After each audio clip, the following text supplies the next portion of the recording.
हमारा सपना है 2022 जब भारत की आजादी के 75 साल होंगे, आजादी के 75 साल जब हो, हमारे देश के किसान की आय डबल होनी चाहिए, 2 गुना होनी चाहिए और उसके लिए हम काम कर रहे हैं। देश के किसानों की आय 2 गुना करने का लक्ष्य लेकर के आगे बढ़ना है, किसानों को साथ लेकर के आगे बढ़ना है। हमारी सरकार बहुत ईमानदारी से कोशिश कर रही है कि देश के किसानों को हर वो साधन संसाधन दिए जाए जिससे वो वर्ष 2022 तक अपनी आय 2 गुनी कर सके। लाल किले के प्राचीर से तो कभी चुनावी रैली के मंच से प्रधानमंत्री नरेंद्र मोदी पिछले कई सालों से यह दावा करते आए हैं कि जब देश आजादी का अमृत महोत्सव मना रहा होगा तो किसानों की आय 2 गुनी हो चुकी होगी।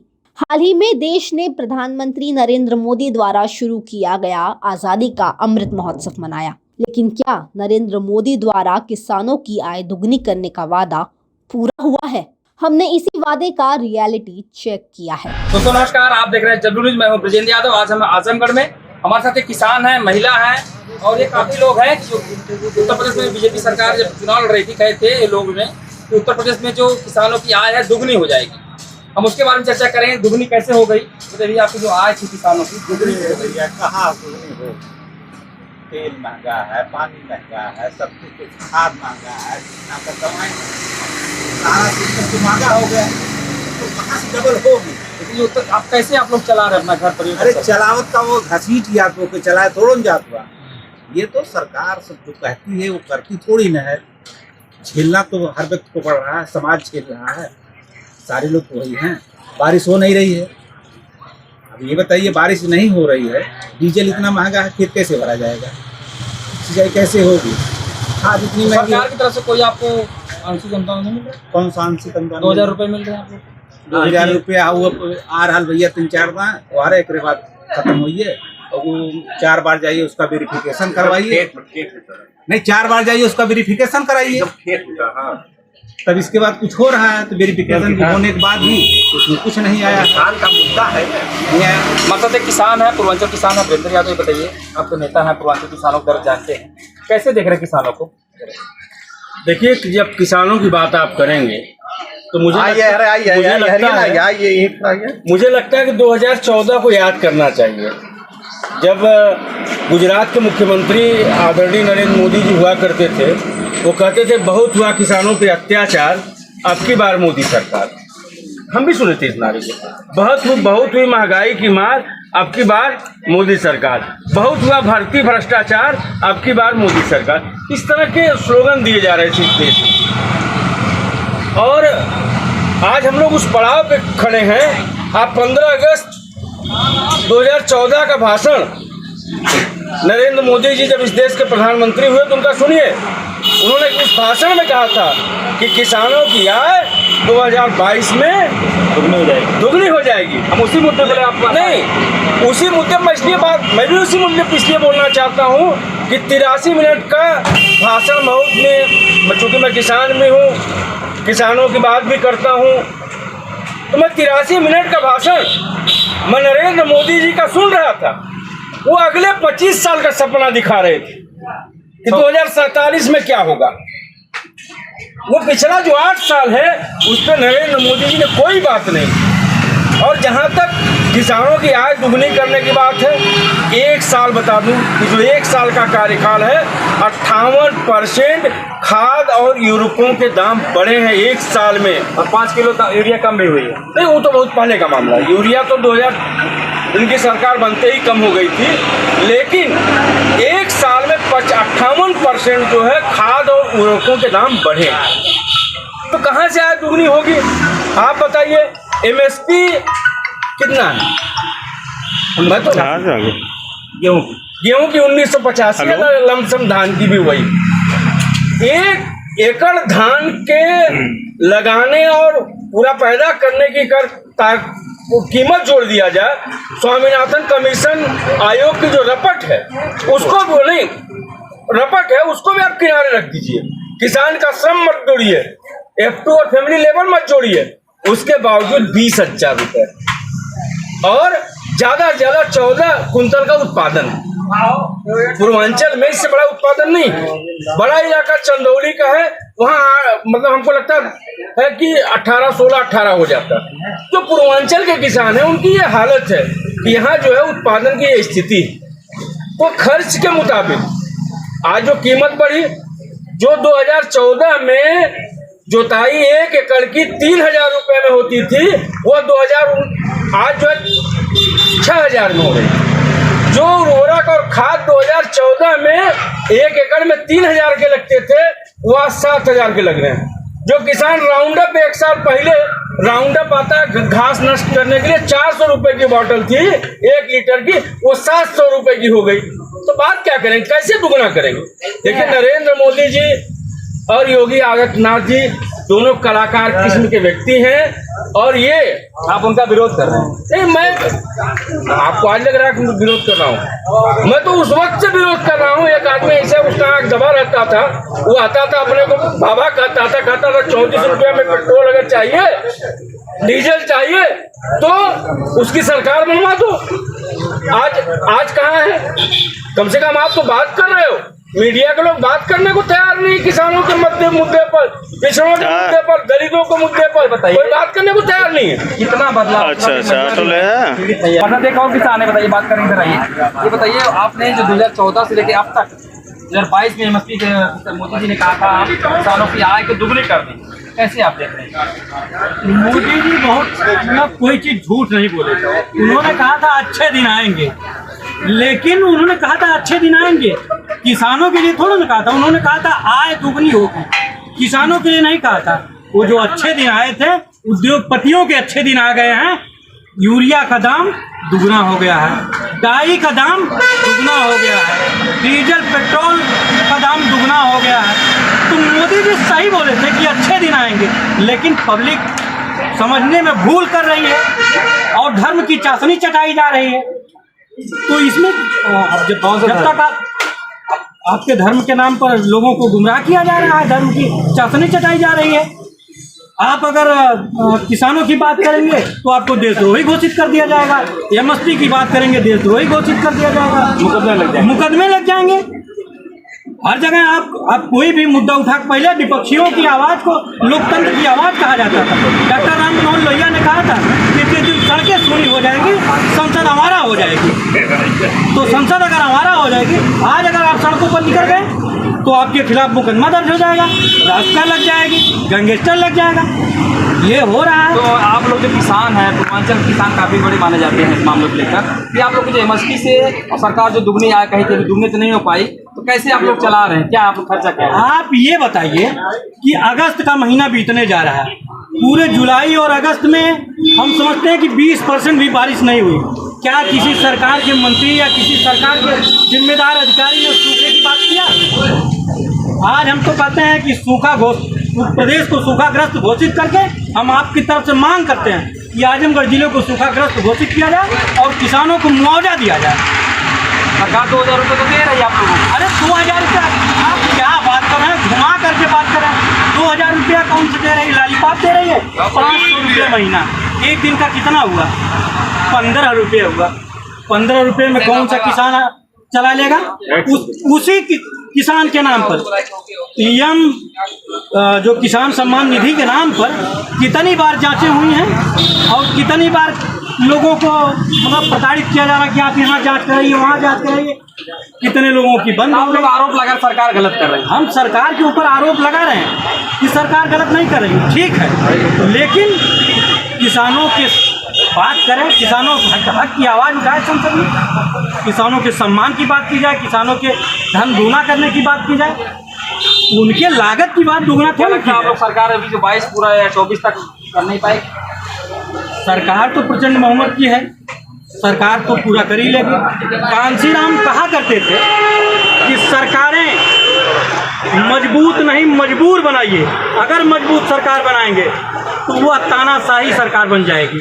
अगर मजबूत सरकार बनाएंगे तो आपने रात को आपातकाल लागू होते भी देखा है और रात को 8 बजे नोटबंदी लागू होते भी देखा है। लेकिन अगर मजबूत सरकार रहेगी तो वह जनता के प्रति जवाब दे रही। हमारे साथ कुछ और लोग बैठे हैं। चाचा ये बताइए, आप किसानी कर रहे हैं, कैसे चला रहे हैं अपना घर? 2022 में मोदी जी ने कहा था आपका जो कीमत है गेहूँ की, अनाज की, डबल हो जाएगी।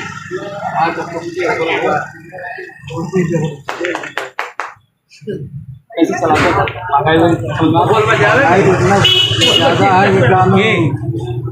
नहीं वाला है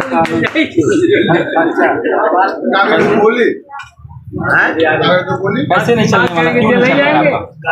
कहाँ के रोजी रोजगार नहीं मिलेगा। लेकिन बीजेपी तो कह रहे हैं हम आंकड़े बहुत बढ़िया चला रहे, सरकार के आंकड़े आ रहे बढ़िया से, रिपोर्टें आ रही हैं काफी सारी।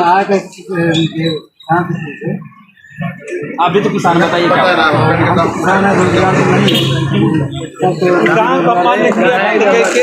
पेंशनिया मिलता कहाँ? कैसे चला रहे हैं? भाई मोदी जी के अमृत महोत्सव मना करके अमृत बांटी रहे हैं। बताइए, गरीब किसान का पेट नहीं भर रहा है। 75 साल आज़ादी के हो गया, पेट नहीं भर रहा है और बांट रहे हैं अमृत। इस तरह की सरकार एकदम निकम्मी सरकार। इसको तो जनता पता नहीं क्या देखी है कि बार बार जो है जनता सोचती है कि चली जाए, लेकिन ये पता नहीं कौन करिश्मा कर देते हैं उसी में।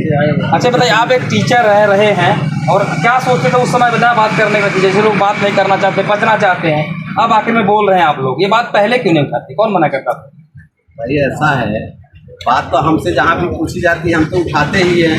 टीचर क्या, सभी जितने सरकारी नौकरी वाले हैं सबके साथ छलावा हो रहा है, टैक्स लिया जा रहा है, NPS जो है दी जा रही है, जो कि बिल्कुल छलावा है, शेयर मार्केट पर आधारित है। आज का 100 रुपया है, अगर शेयर मार्केट में जाए तो 1 रुपये पर चली जाएगी। जिनकी नीतियाँ देश के खिलाफ है, बिल्कुल जो है भ्रष्टाचार वो जो है अपने परिश्रम करें, अपना परिश्रम करके अपना हल निकालें। आप किसान थे, किसी पार्टी के नहीं, तो बताइए जो उत्तर प्रदेश में या देश में होने वाला है, और सरकारें लगातार बीजेपी कभी कहीं खर्च करती है, सरकारें बनाती है, किसान के साथ इतना ध्यान क्यों नहीं दे रहा है? देखिए, किसान का जो सवाल लगभग सब लोग, मुझे आश्चर्य हुआ नहीं, अभी हमारा भाई बोल रहा था और काशीराम का नाम ले रहा, तो मुझे बहुत अच्छा लगा। कम से कम नौजवान काशीराम को जानता है, लेकिन इसके नेता रुद्राभिषेक करते हैं। कितने शर्म की बात कि समाजवादी, वामपंथी, जनवादी लोग अगर इस मुल्क के अंदर रुद्राभिषेक करके अपने फोटो डालेंगे और कहेंगे हम विपक्ष के सबसे बड़े नेता हैं, तो इसका मतलब क्या है? कहाँ से किसानों की लड़ाई लड़ेंगे? कहाँ से किसानों की लड़ाई लड़ेंगे? मैं नाम नहीं लेना चाहता हूँ, जिनके पिता कभी सड़कों में संघर्ष करते थे किसानों के लिए, चाहे वो राम कोला रहा हो और चाहे चीनी मिलों का सवाल रहा हो। आज विपक्ष की जो ताकतें हैं उत्तर प्रदेश के अंदर और देश के अंदर, वो पूरी तरह से मौन हो गई है। एक पन्ना थमाती है अमित शाह का जो डिपार्टमेंट है, क्या बोलते हैं उसको, ईडी, एक पन्ना भेज देती है उत्तर प्रदेश के विपक्ष के नेताओं को, और वो अपने घर में बैठ जाते हैं, पार्लियामेंट के चुनाव में प्रचार करने तक नहीं आते हैं। तो आप समझिए लोकतंत्र पर कितना बड़ा खतरा है, लोकतंत्र पर कितना बड़ा हमला है।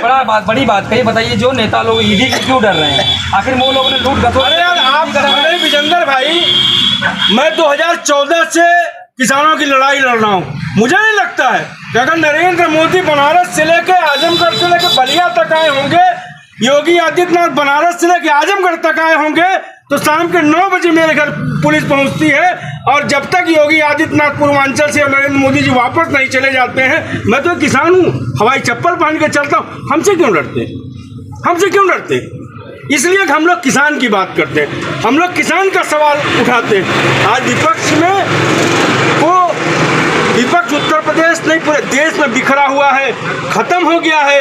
आप बताइए कि विपक्षी नेता राहुल गांधी से 55 घंटे तक ईडी पूछताछ करती है, क्या मजाक है इस देश के अंदर? संजय राउत साहब महाराष्ट्र में जब सवाल खड़ा कर रहे थे तो उनको जेल भेज दिया गया। तेजस्वी यादव पिछड़ों और दलितों की लड़ाई बिहार के अंदर मजबूती से खड़ा कर रहा है, उसको जेल भेजने की तैयारी कर नहीं, उसको उस नौजवान को जेल भेजने की तैयारी की जा रही है। लालू यादव का हाल आपने देखा इस मुल्क के अंदर, तो आज जो लड़ने वाले लोग हैं उनके खिलाफ ईडी है, उनके खिलाफ सीबीआई है, और ईडी सीबीआई से लेकर जितने भी सेक्टर हैं वो विपक्षी नेताओं को दबोचे हुए हैं। आज भैया जी घर से क्यों नहीं निकल रहे हैं? क्यों नहीं निकल रहे हैं? NHRM से लेके गोमती रिवर फ्रंट में ये पन्ना दिखाया जा रहा है अमित शाह का कि चाचा भतीजा घर से मत निकलो।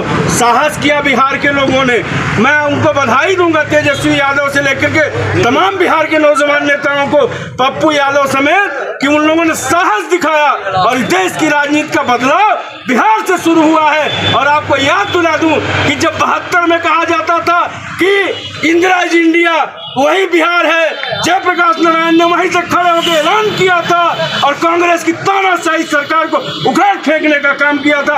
आज जरूरत है इस देश के नौजवानों को, किसानों को, छात्रों को मजबूत भविष्य बनने का, और हम चाहते हैं कि छात्रों नौजवानों की एकता इस नरेंद्र मोदी और अमित शाह की सरकार, योगी आदित्यनाथ की तानाशाह सरकार को उखाड़ फेंकेगी।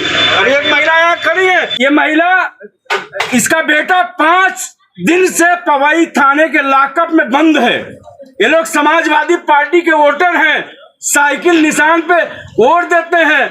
वहाँ पासवान पासी परिवार है जो श्याम बहादुर रमाकांत यादव का खास हुआ करता है। आज एक आदमी, एक समाजवादी पार्टी का आदमी इस महिला के साथ नहीं खड़ा हुआ, इसलिए नहीं। आजमगढ़ में 10 विधायक हैं। 10 विधायक हैं यार। विधायक किस बात के हैं? अपना घर बनाने के लिए, अपना ट्रक चलवाने के लिए, अपना होटल चलवाने के लिए विधायक हैं। आप बताओ, जनता के सवाल पे एक दलित समाज का बेटा 5 दिन से पवई के थाने में बंद है। मैं आज DIG से लेके SSP से लेके सबसे बड़ा हमने बात किया, लेकिन सरकार की वो तानाशाही है कि लोग कनेक्शन देखेंगे, सुनेंगे। यार CRPC नहीं पढ़े हैं क्या? आजमगढ़ के SP DIG आजमगढ़ ने CRPC IPC नहीं पढ़ा है कि 24 घंटे के ज़्यादा किसी को थाने में नहीं रख सकते हो। लेकिन एक गुंडाई है शासन और प्रशासन की। हम लोग भी मन बना रहे हैं, इसके खिलाफ लड़ेंगे। जेल जाना होगा जेल जाएंगे, जेल नहीं। अरे यार कई बार जेल गए हैं, समाजवादी पार्टी ने भी जेल भेजा है। बस बनारस की छात्र आंदोलन में बहन जी की सरकार ने जेल भेजा है। योगी जी भेजेंगे तो कोई दिक्कत नहीं, लेकिन सच बोलेंगे, सही बात बोलेंगे, लड़ेंगे आप। ये देखिए हमारे साथ पूर्वांचल किसान नेता वीरेंद्र यादव है और कई सारे लोग अपनी बात रखी है और बड़ी बेबाकी से रखी। किसान का जो रेट था कि 2022 में MSP डबल हो जाएगी, अभी तक तो हुआ नहीं। आगे सरकार को देखना है 24 में क्या करेंगे ये लोग। लेकिन एक मुद्दा है, एक महिला का सवाल है, उसका बच्चा 5 दिन से किसी लॉकअप में बंद है और पुलिस उनके साथ जांच कर रही है। कहना ये चाह रहे हैं कि हमारे बड़े भाई ने अभी सवाल उठाया है कि कुछ नेता ED और CBI के डर से नहीं निकल रहे। हम भाई साहब को बता दें कि समाजवादी लोग कभी ED और CBI से न डरे हैं और न डरेंगे। वो आपने कहा है कि आजमगढ़ में प्रचार करने के लिए नहीं आए। आजमगढ़ में वो जानते थे कि आजमगढ़ में आपके अध्यक्ष जी तो नहीं है, जरा आजमगढ़ समाजवादियों का गढ़ था तो गढ़ है और गढ़ रहेगा। टूटा कैसे? हम एक बात बता रहे हैं कि गढ़ टूटा नहीं है। प्रशासन के सहयोग से हर बूथ पर 10 से 20 नौजवानों को लाल कार्ड थमा दिया गया कि आप बूथ के आसपास फटकना मत, वरना देख लेते आप 4000 वोटों के अंतर से समाजवादी पार्टी को हराया गया। हम तो कहते हैं, चैलेंज करते हैं कि 2024 में लाल कार्ड से नहीं डरते हैं। हम कहते हैं लाल कार्ड से नहीं डरते, CBI नहीं डरते। आज जरूरत है देश के विपक्ष के नेताओं को एक होने की, एक होकर के इस सरकार, तानाशाही सरकार के खिलाफ संघर्ष किया जाए और इस तानाशाही सरकार को उखाड़ फेंका जाए। देखिए ये सब लोग अपनी बात रखी है, बड़ी विपक्षी सलाह विपक्ष की बात राजनीति में की है। कांग्रेस के और कामरेड कई नेता थे यहाँ पर, लोगों ने अपनी बात रखी है, बड़े अच्छी बात रखी है। हम फिर किसी दूसरे मुद्दे पर तब तक नमस्कार। यादव, आजमगढ़।